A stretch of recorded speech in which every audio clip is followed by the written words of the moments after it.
Buenos días, estamos aquí en un live preparado por el Instituto Nacional del Cáncer en el mes de la concientización sobre el cáncer de colon, celebrándose el día 31, el Día Mundial de la detección de cáncer de colon, en la cual tratamos de hacer conciencia a los pacientes sobre esta enfermedad. La doctora Larisa Segura, gastroenteróloga, y una servidora, Yasmín Camacho. Buenos días para todos. El tema que nos toca hoy es un tema muy importante al dedicarse este mes a su prevención. Iniciando lo que es conversando un poco lo que es el cáncer colorectal. Primero decir que el tracto digestivo tiene una zona, su parte final está constituida por el intestino grueso. Ahí es donde se desarrolla esta neoplasia, esta tumoración que puede afectar cualquier porción del intestino grueso, desde la válvula ileocecal hasta el recto. Y ustedes ven que nosotros mencionamos cáncer colorectal porque habitualmente, como comparten características, tendemos a fusionarlo, a tratarlo como una entidad y lo denominamos cáncer colorectal.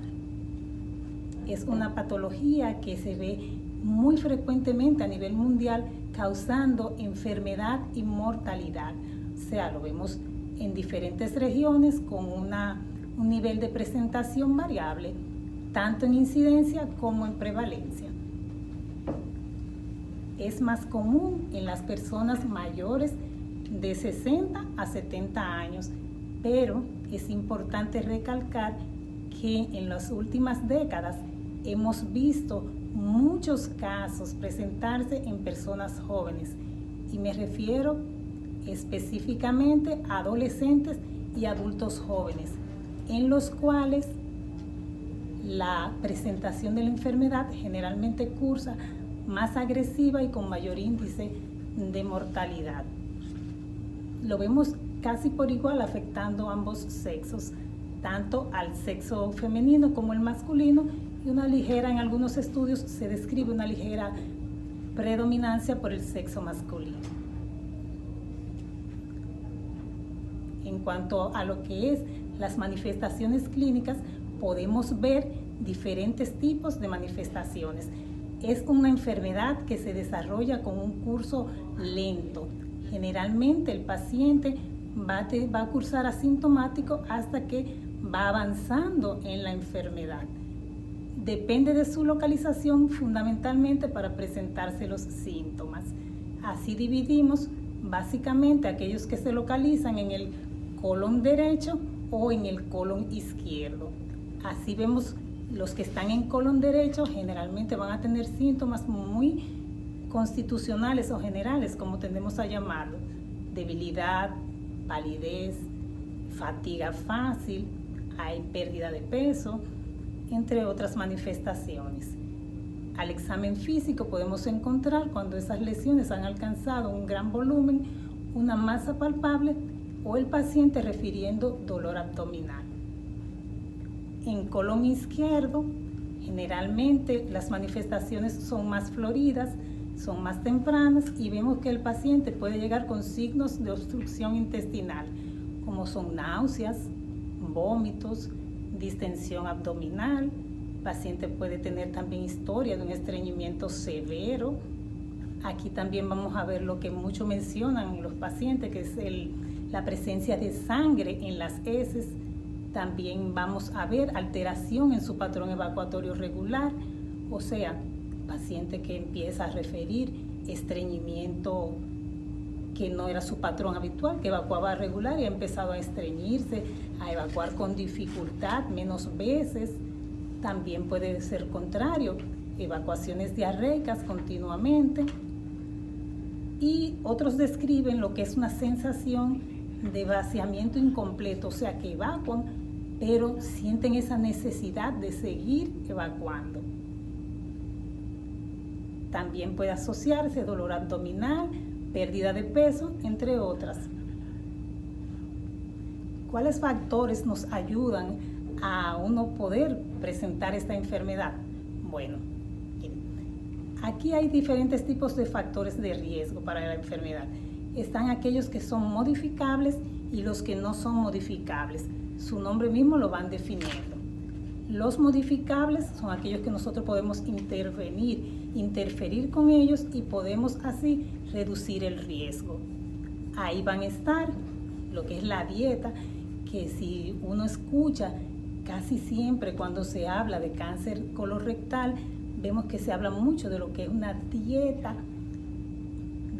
una dieta, alta en grasa, con muchas carnes rojas, estas carnes procesadas, estas carnes que se cocinan a altas temperaturas. Esos constituyen un factor de riesgo que puede ser modificable. También esas dietas pobres en fibras y en verduras, eso también constituye un factor de riesgo modificable. Otros dentro de este mismo grupo también está lo que es el sedentarismo o la inactividad física, el sobrepeso o la obesidad, entre otros. Además está también los que son factores que no podemos modificar.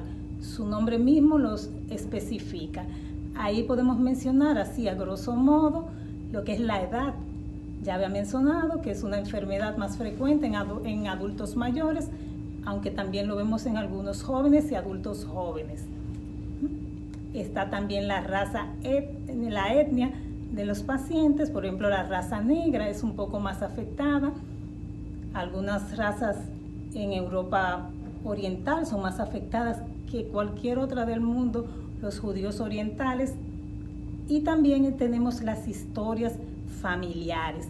Esa tampoco podemos modificarla. O sea, si tengo un familiar con cáncer de colon, si tengo un familiar con historia de pólipos en colon, o si tengo yo misma una historia de haber tenido cáncer de colon o pólipos de colon en el colon, tengo más riesgo que los demás de hacer esta enfermedad. Otra de las condiciones también son los síndromes hereditarios y algunas enfermedades como son la diabetes y las enfermedades que afectan el intestino, como las enfermedades inflamatoria intestinal y la enfermedad de Crohn. Si hablamos de la causa de esta enfermedad, normalmente no es una enfermedad que tenemos 100% el conocimiento de su causa.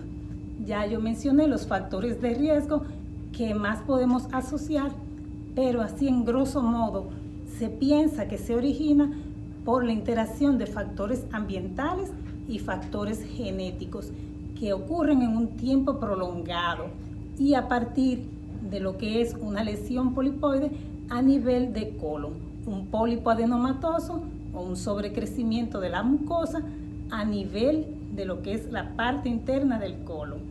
Inicialmente lo vemos en la capa más superficial y luego está en las partes más profundas. Ya pasando a lo que sería el diagnóstico, le cedo la palabra a mi compañera. Antes de entrar con la doctora Camacho, tengo aquí algunas preguntas. Doctora, segura, Eduarda Guzmán manda a decir que Dios la bendiga, así que dígale su amén. Eduarda. Y aquí hay dos preguntas. Dice alguien que si cuando usted se refiere al aceite refrito, que si es un aceite como que sea frito desde un año con el mismo aceite. No, realmente cuando hablamos de aceite no estoy haciendo básicamente el tipo de aceite, sino es el tipo de cocción, es lo que más importante. Yo quiero ahí hacer un puntito porque la gente tiene que saber esto. Cuando hablamos de consumo de carnes, yo sé que la mayoría hemos oído que si consumo carne roja me da cáncer de colon. Es que lo que nosotros asociamos con lo de las carnes, básicamente la cocción, esas temperaturas altas, cuando tú fríes, cuando uno asa o cuando uno pone en parrilla, es lo que favorece la liberación de una serie de sustancias que a la larga favorecen el desarrollo de esta enfermedad. Podrían conjugarse con otros factores y favorecer el desarrollo de la enfermedad. ¿Okay? Y también mencionar que no es solo esa parte de la dieta, sino no es solamente lo que sea una comida frita o asada o a la parrilla, sino también el tipo de procesamiento que llevan esos alimentos. Aquellos más procesados obviamente van a producir un mayor riesgo. Doctora, tengo dos preguntas más. Hay alguien que dice aquí, ¿es obligatorio que las personas se hagan examen? el ideal es que para tamizaje, y lo recomiendan todas las guías de diagnóstico temprano, es que ya bajaron la edad. A los 45 años las personas se hagan su primera colonoscopia. Y eso sería independiente de que tengan o no tengan síntomas. Se supone que la detección es uno encontrar antes de que se desarrolle la enfermedad. Y para avanzar desde un pólipo, que es una lesión pequeña, resecable por colonoscopia, hasta un cáncer, tienen que pasar años. Y estamos hablando de una evolución de hasta 10 años que puede pasar entre que se desarrolla ese polipito y ese pólipo se convierte en un cáncer. Y como nosotros vemos que el mayor patrón de edad es a partir de esa edad que van apareciendo, entonces se estableció esa como la edad. Bajó de 50 a 45 años, siendo 45 años ahora la edad de inicio de detección por colonoscopia. Aquí hay una pregunta similar de alguien que dice que si su abuela sufrió de cáncer de colon, yo no tengo ningún síntoma, ¿debo hacerme algún tipo de chequeo? Es igual, o sea, es para toda la población. Estamos hablando de una enfermedad prevenible, contrario a otro tipo de cáncer que se pueden diagnosticar temprano. Este sí se puede prevenir porque son lesiones con transformación. O sea, si tú tienes una lesión que todavía no es maligna y tú la quitas, esa lesión no se va a transformar en una lesión maligna. Independientemente de que el familiar haya tenido o no haya tenido cáncer, necesita una colonoscopia para tamizaje. Tamizaje es tratar de pescar cuáles son los que pueden estar enfermos. Entonces, esa colonoscopia que se recomienda a los 45 años en esa edad, no es necesario que se haga, se espere esa edad si el paciente tiene algún síntoma. Si el paciente presenta síntomas, se adelanta ese tiempo para ese estudio. Eso es lo primero. Y lo segundo es que si el paciente, por ejemplo, sangra una vez, pero no ha vuelto a sangrar, no espere volver a sangrar para hacerse una colonoscopia. Se supone que si usted sangró, ya usted tiene que hacérsela porque sí, porque nadie sangra por una causa que no, o sea, por algo normal. Debe investigarse y descartarse que sea algo malo, si hay algo que se deba corregir, pero siempre que presente un síntoma se puede adelantar ese estudio. Okay. Puede continuar. Yo creo que esa es una parte que hay que poner mucha atención, lo que Camacho menciona ahora, y es el hecho de que si un paciente tiene cualquier síntoma, independientemente de que tenga o no la historia familiar, debe buscar atención, debe realizarse un diagnóstico temprano para poder tener un menor riesgo, poder tener un abordaje en caso de que tengamos una lesión en una etapa temprana, entonces, por ende, una mejor respuesta terapéutica. Y recordar que cuando uno diagnostica, mientras más temprano, menos cosas hay que hacer. Cuando ya no es un pólipo, por la colonoscopia no se puede quitar. Cuando es un adenoma grande ya hay que operar. Cuando es un cáncer ya no solamente lleva cirugía, sino que lleva, dependiendo de la etapa clínica, quimioterapia u otro tratamiento. Entonces, mientras más temprano el paciente va a necesitar menos tratamiento y va a tener mejor pronóstico. Aún con tratamiento o sin tratamiento va a tener mejor pronóstico si la lesión se quita. Entonces, no es el tema es tratar de hacerlo temprano para que si existe uno resolver ese. Y entonces también el paciente que se encuentra una lesión premaligna es un paciente que entra a un seguimiento diferente a la población general. Entonces ya ahí el paciente va a entrar a un seguimiento que va a ser periódico, donde se va a tratar de evitar de que alguna de esas lesiones que ya le está produciendo pasen a ser un cáncer. Entonces, en cuanto a lo que son los diagnósticos, realmente el diagnóstico y el estándar que se establece es la colonoscopia, porque es el único método por el cual se puede tomar biopsia. Si uno encuentra un colon limpio, un colon que no tiene ninguna lesión, no hay ningún problema.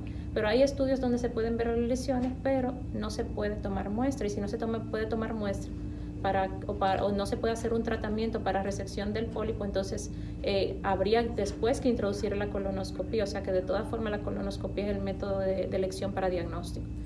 El tema de los estudios posteriores ya van a depender de si el paciente se le encuentra una lesión maligna o no. En lesiones que son, en el colon, en lesiones que no son metastásicas, se opera. Luego, dependiendo de si la etapa clínica es avanzada o es temprana, iría a un tratamiento de quimioterapia. En recto, el tratamiento varía, pudiendo ser quimiorradioterapia, luego cirugía, quimioterapia.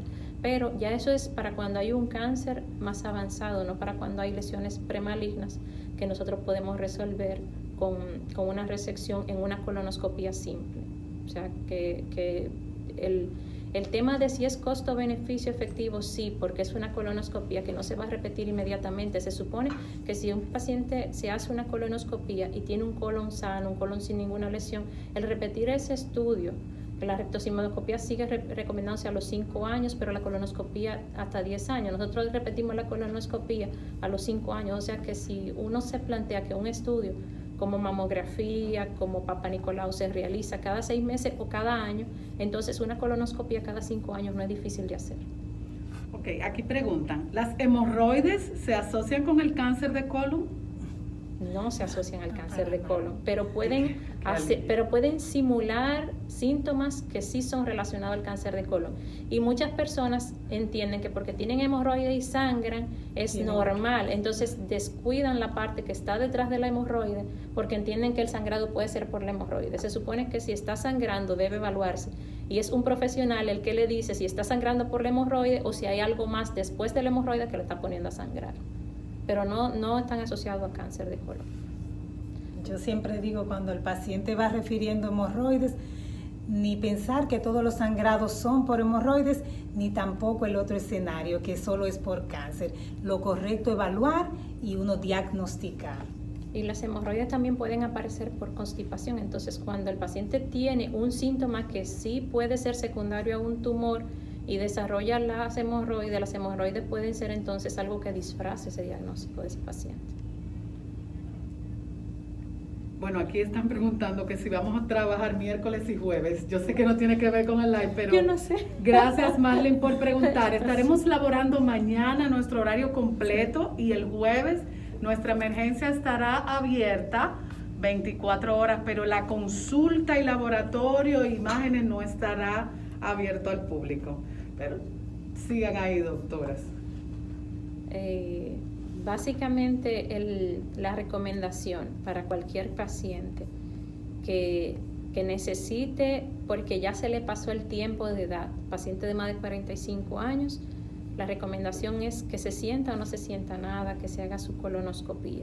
Para los que tienen un antecedente familiar importante, que se le haya diagnosticado una enfermedad familiar altamente asociada como la poliposis familiar o ya tenga un diagnóstico de otro síndrome hereditario, el ideal es que haga asesoría y no espere la edad recomendada para hacerse el estudio, sino que haga asesoría con un profesional y ese profesional entonces le dirá cuándo le toca realizar el estudio.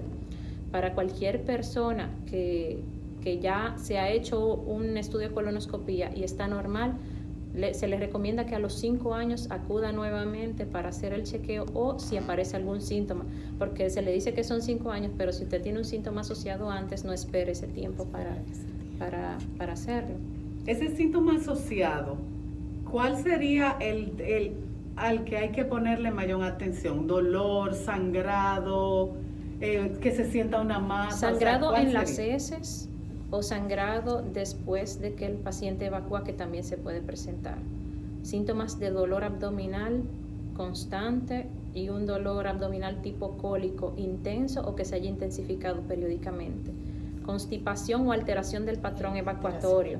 Que el paciente tenga diarrea constante sin un motivo o estreñimiento seguido de diarrea o simplemente la diarrea o el estreñimiento.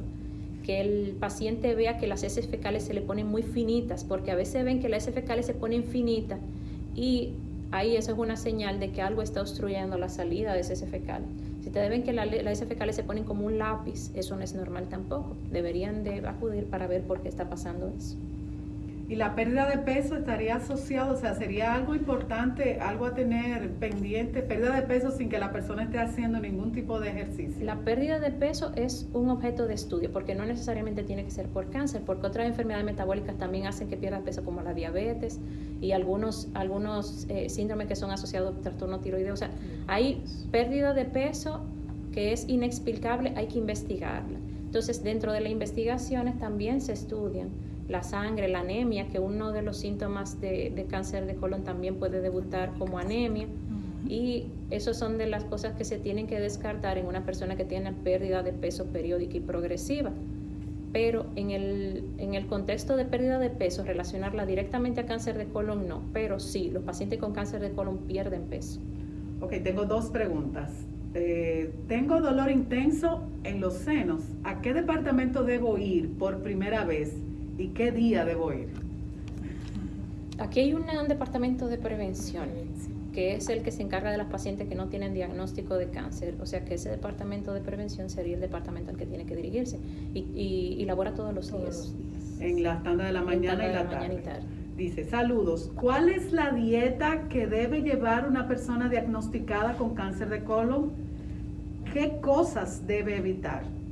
No, la recomendación que siempre le doy al paciente es que se oriente de tratar de comer lo más saludable posible, porque independientemente de que nosotros nos recomendemos el alto consumo de carnes, la carne es también necesaria para suplir algunas necesidades que son del gasto diario. Entonces, las vitaminas B y el hierro y el ácido fólico están en alta concentración en las carnes.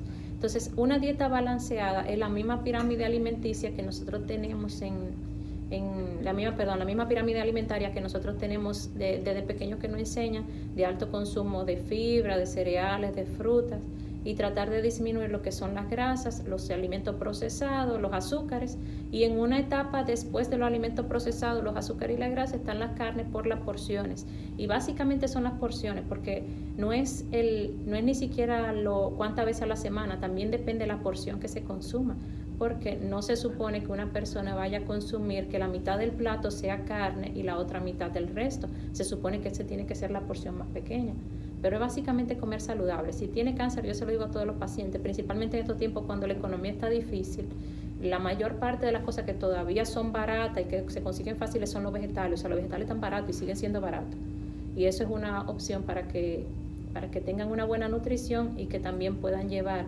un estilo de vida que sea más saludable, que le ayude con su tratamiento. Bueno, Marlene sigue preguntando, dice, por favor, si voy por primera vez, ¿debo hacer una cita con el departamento de prevención? Ese día que ella venga. Prevención no trabaja con citas, sino por orden de llegada. Eso me parece, ¿verdad? No, Doc, perdón. No, sí. Con citas. Con citas. Con Entonces citas, se va a dirigir al departamento de citas para fijar una cita. Exacto. Entonces aquí hay No otra sabía esa pregunta. parte. Dice, un paciente de cáncer de próstata con metástasis, llevando tratamiento y bucotamida, ¿debe llevar algún suplemento alimenticio? Debe ser bicalutamida. Y el suplemento, se supone que un paciente que está en tratamiento se le están haciendo laboratorios frecuentemente. Si su médico le identifica anemia o algún tipo de trastorno, le va a mandar a hacer las dosificaciones de esas vitaminas. Entonces, cuando se le hacen las dosificaciones, si le falta alguna, se lo va a suplementar o le va a decir qué hacer. Pero no se supone que nadie consuma suplementos si no lo necesita. Lupron es que el Lupron. Okay. Eso es Y una tiene terapia metastasis hormonal. ósea. Pero básicamente no es suplemento, se le revisan sus análisis, se ve que tiene alterado, y en eso que tiene alterado se corrige. O sea, solo si es necesario. Si es necesario. Doctora, si quieren hacer un resumen del tema que estamos hablando de cáncer de colon, lo que es el diagnóstico, lo que es el tratamiento, este es el momento para resumir, para hacer el cierre. Yo quisiera empezar diciendo que estamos en marzo, es lo primero, el mes en el que más dedicamos a la concientización para la prevención del cáncer colorectal. Es marzo el mes que los dedicamos, pero no es el único. Cada día del año es posible que podamos hacer esta prevención.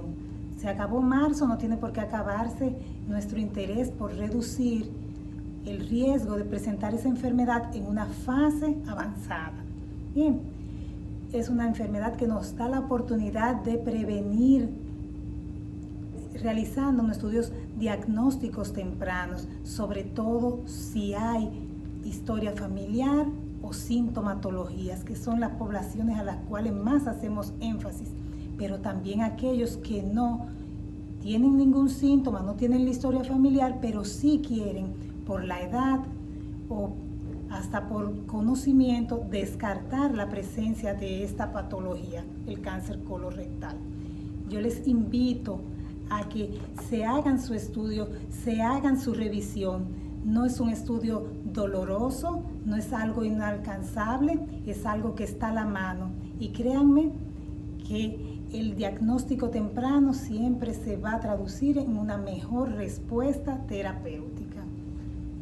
También una recomendación es que se auxilien de un profesional de la salud, porque hay algunas secuencias de cosas que nosotros hacemos para darle seguimiento a los pacientes sanos, que no es solamente la colonoscopía, una cosa tan simple como una prueba de heces fecales en sangre que se hace todos los años, a nosotros nos orienta en qué momento nosotros tenemos que intervenir también.